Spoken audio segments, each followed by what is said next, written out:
Hi there, and welcome to the Everyday Millionaire Mindset Matters podcast. Steffany, hello. Hey, hon. So we have a couple of cool topics that have come up that I wanted to share and get into the conversation in this particular episode. And it comes from, recently JG and I had done facilitated a day and a half or so of what we called a think tank with some higher end investors, business people, and then you and I facilitate our Mindset Matters calls, I guess we call them. Coaching calls? Sessions? I guess. Sessions. Anyways, that Mindset Matters program that we do. And this is something that's come up before over the years, and that is that people go, I don't know what you guys do. Like, you're just, the way you show up, the way you do things, I wish we could do it that way. I wish I knew how to do that.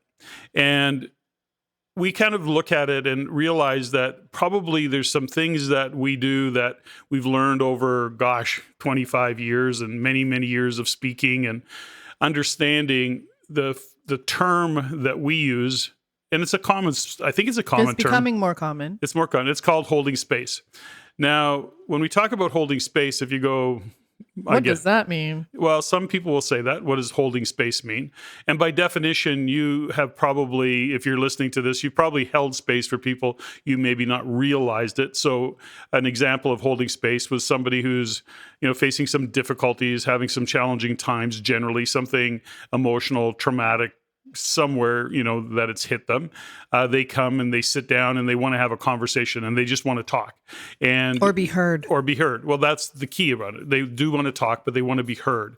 And so holding space is being that space for somebody to show up in and actually just listen. And be heard in a way of conscious listening, not even necessarily what we call active listening.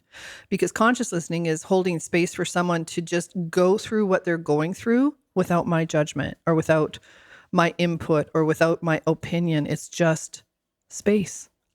Well, and some would call it, it's an energetic thing. Some would look at it that way. I know we do. And it really is empathy. It's compassion. It's non-judgment. It's not even having any answers, even if you do. It's just holding space for somebody to show up and be heard. And being the receiver of that, regardless of what someone's going through. And it could be very triggering for the person that's holding space, for example. But that's where even the concept of humility comes in. Well, I think that, we often, we joke about it. It's like women have a tendency to, want to speak and be heard. And as men, we want to fix the problem, and if you ever want to watch a really funny YouTube video, watch It's Not About the Nail.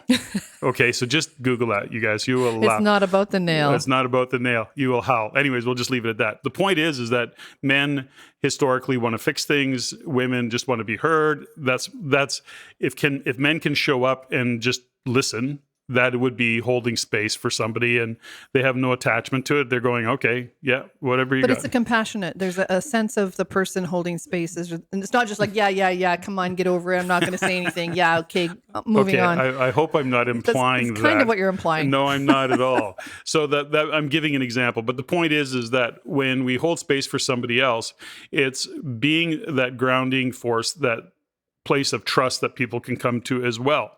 Now, the thing around holding space is that there has to be a degree of humility that comes with it, because in that moment, it is absolutely not about you.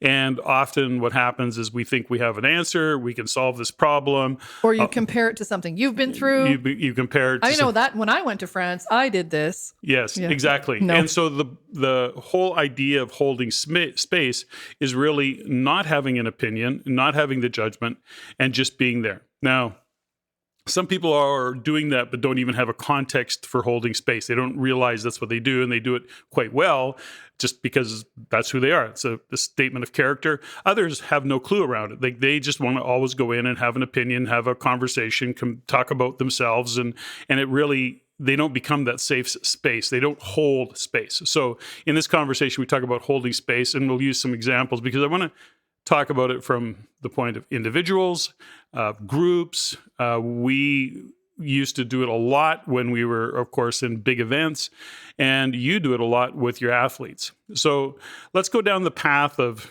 talking about it with athletes, because we've both had a lot of exposure to both professional and amateur athletes and parents.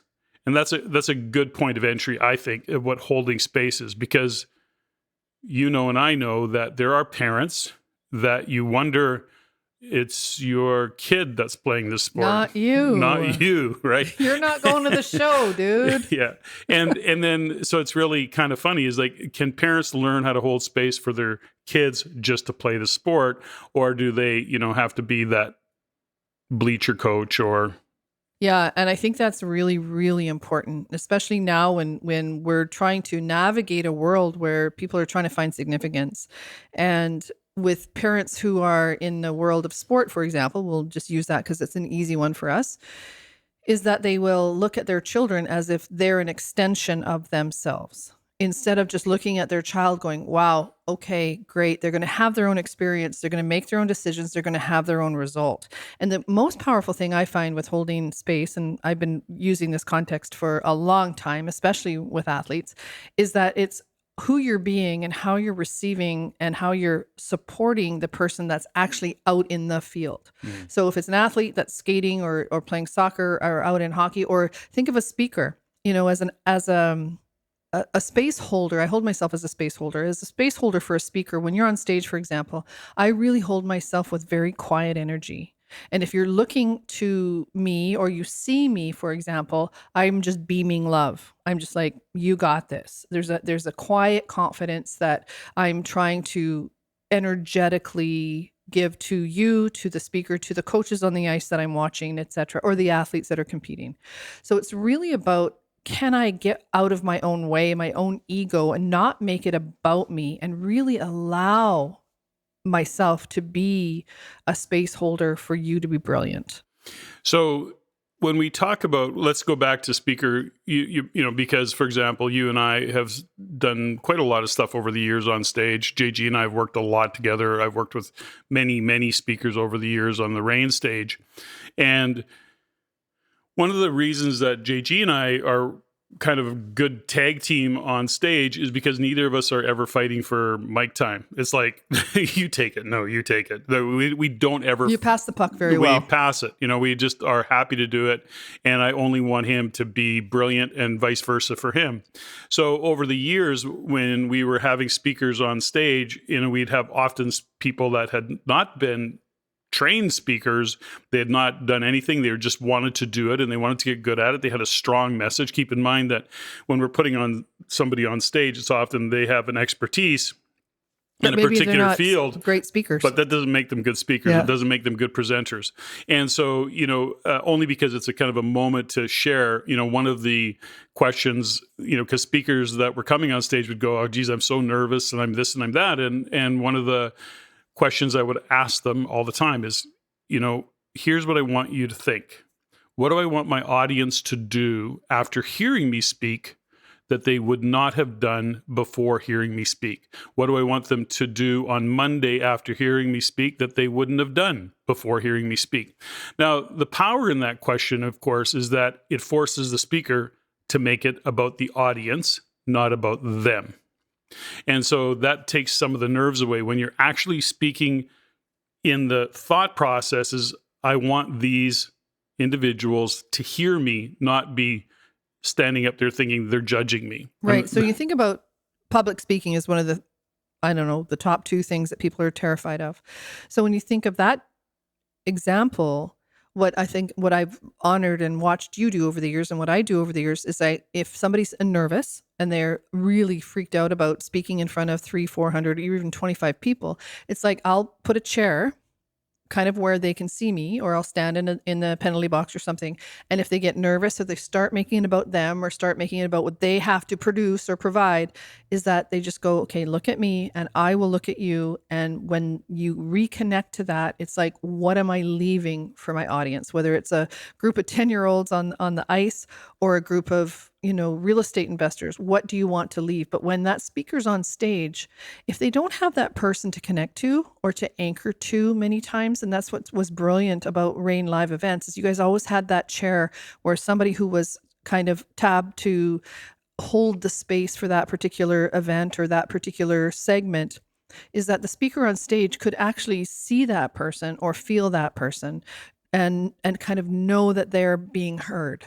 And when you know you're being heard, it makes all the difference in the world. Yeah, and for the RAIN community, members that may recall or have been part of the RAIN community that noticed, we always had a chair at the back of the room that one of the team was always sitting in. Sometimes it was 2 or 3 chairs.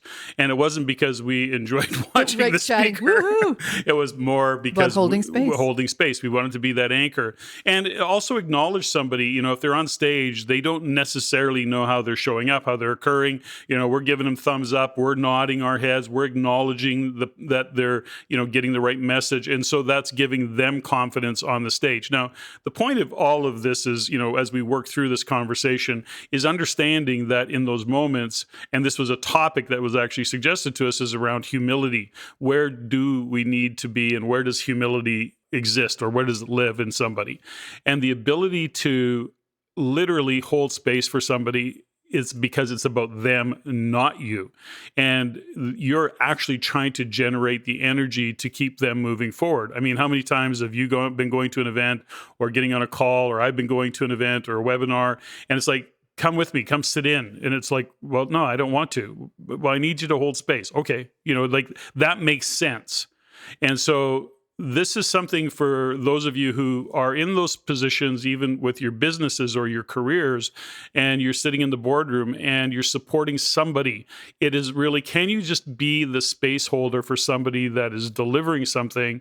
Be the person that gives that nod. Nothing is more, I guess, empowering than watching somebody in the audience or 2 or 3 people nodding. It's like, oh, somebody's listening to me. Yeah, it's like, find the friendly face. Find a friendly face. That's what you were. And for me, and I think for a lot of people in the speaking world, and what I try to be for the coaches that I mentor, is that if they can look at me and I'm nodding, and then that gives them the feedback they need, because they may not be getting it from the audience. And when we say find the friendly face, if there's no friendly face in the audience, because sometimes people are quite stoic and you don't think they're getting it, or you don't think they're listening. But they're just thinking. But they're thinking. They're thinking. They're thinking, oh my God, that was amazing. Yeah, but they don't have the, that face. Sometimes I have to say to you, Patrick, if you're happy, you got to tell your face. Yeah. Right? You're listening to a group. It's true.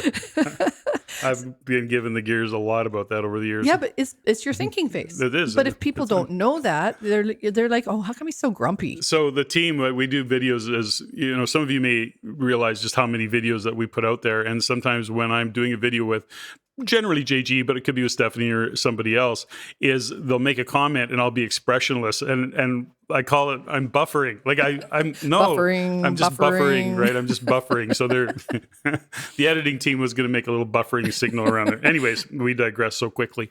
So the point of holding space, and then the tools that maybe you can take away from this, is understanding that, can you show up and not only hold space for an individual, and can you hold space for a group of people? We did it with literally hundreds of people in a room. We were holding space. Well, what does that mean? It means that it was about them. It was about their experience. It was about making sure that we presented well, that we knew the flow of presenters, that we are on time, and that the space was safe for them in terms of if somebody had a question or they wanted to make a comment, that we created the space for them to do that. And in that space, they could approach us, or they could, have a conversation, or be making a comment when we asked it of the audience, right? It's creating the space for that. And that's such an intangible. And people would leave and they would write comments. I mean, after certain events, or in my speaking events, RAIN events, and they go, I don't know what it is. It just felt really good. It felt like I could say what I needed to say. It felt like I could ask my question and not feel like an idiot. But that isn't intentional. When you're holding space for a group of people intentionally, I look at, my business, Quantum Speed in Edmonton, for young athletes. Oh my gosh, with young hockey players, they don't want to screw up. They don't want to fall down. They don't want to try new things. But before we go onto the ice, every single time we do a pre-ice, and I go, okay, what is it going to take for us as the leaders to create a space for the athletes to try things and stretch themselves, so that if they fall or they screw up or they don't do it right, that they don't judge themselves. It's such a difficult place to be, especially that teenage, 12 to 19 kind of world where they're trying things that maybe they're not great at. But if we as instructors zoom in, or we allow the parents to come in and judge and start coaching, then it's not safe for them to screw up. And that's the space, I think, that we hold in our businesses and hopefully in our lives.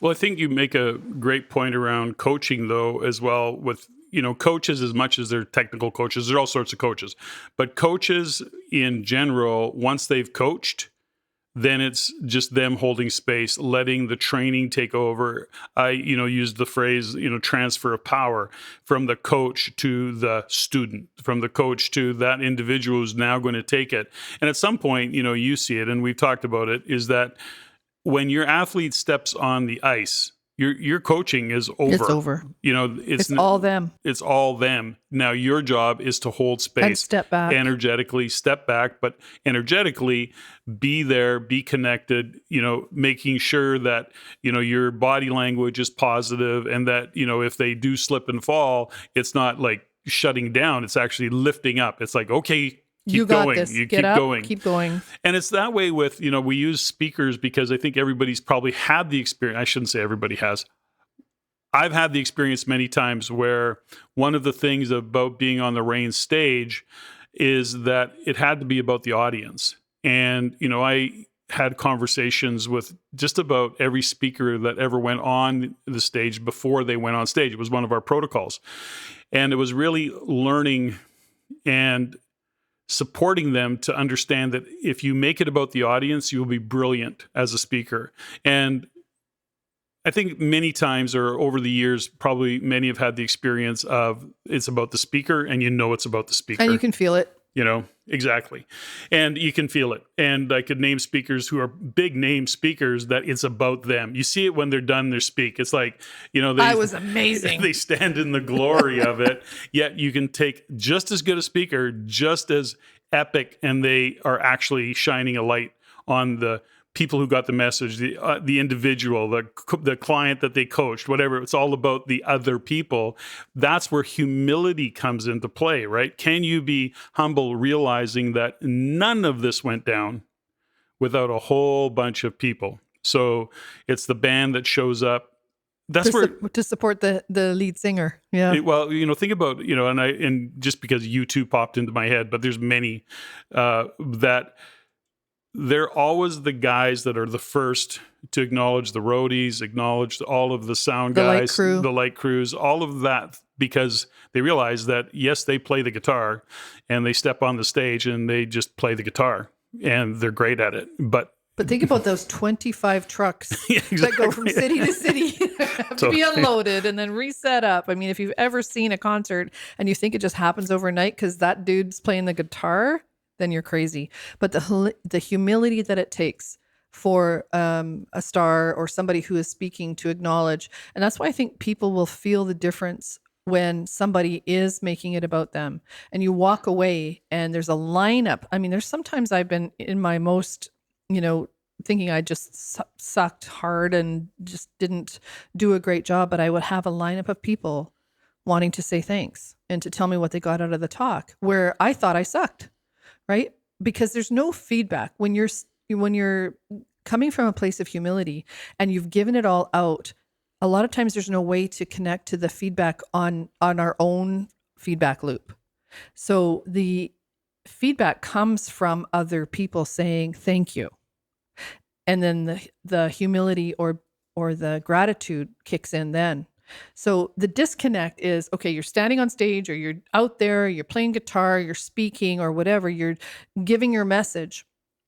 And then people get up and they go and they check their messages and they leave and they go to the bathroom and you don't know if you've had an impact. So when we look at holding space, it has a practical application in our day-to-day lives. When you start to understand of who you're showing up as, who you're being with your kids, for example, with your significant others, with your workmates. And as simple as it is, it's being that space for people to show up and be heard without an opinion.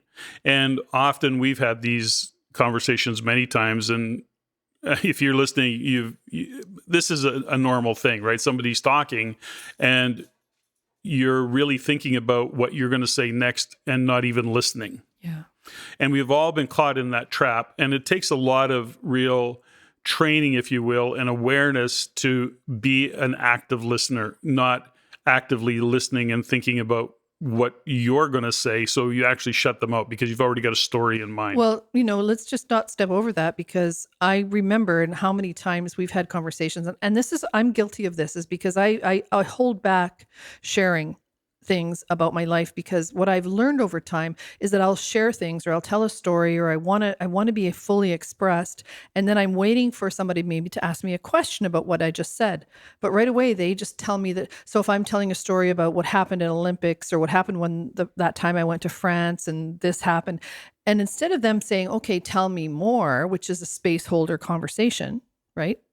Tell me more. Oh, that's interesting. What did you learn from that? It's more about drawing that out. They go, yeah, but when I was in France, I did. And it's like, what? How is this about you all of a sudden? And it shuts me down. And I just know, because what it feels like, because I'm committed to be a space holder, as are you, but it's rare to find people in your life that are actually interested enough and humble enough to say, okay, tell me more about that. I don't sense that you're quite finished. Is there anything else? That's one of the most powerful statements for me in my coaching practice. Is there anything else? Tell me more. Interesting.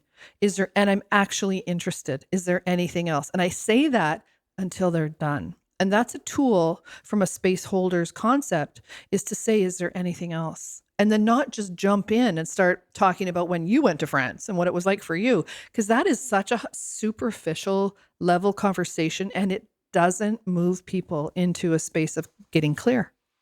So this is so important as well, I think, that it's a shift a shift of awareness. And we used parents in sport as an example, but it is a shift of an awareness.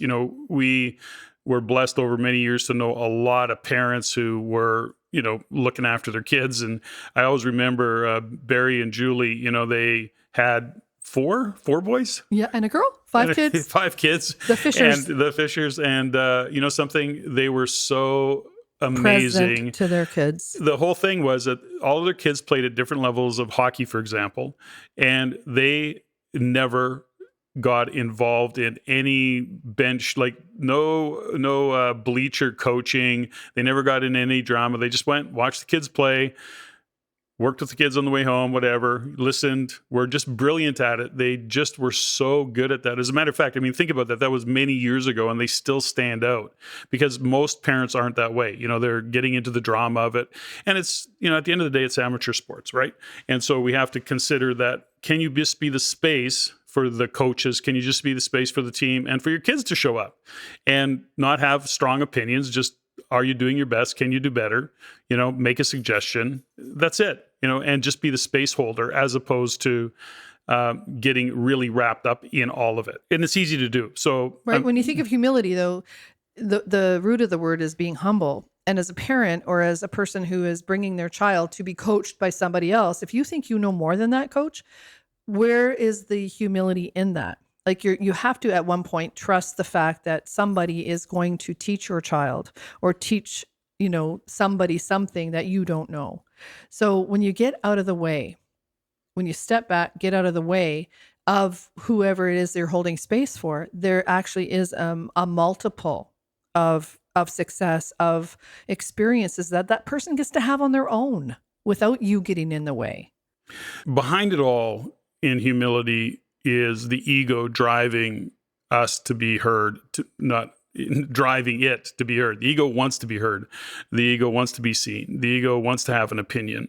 And so being humble is, I don't think, doesn't come naturally for many, if any. Of course not, because the ego doesn't want to die, right? Like, it wants to be seen.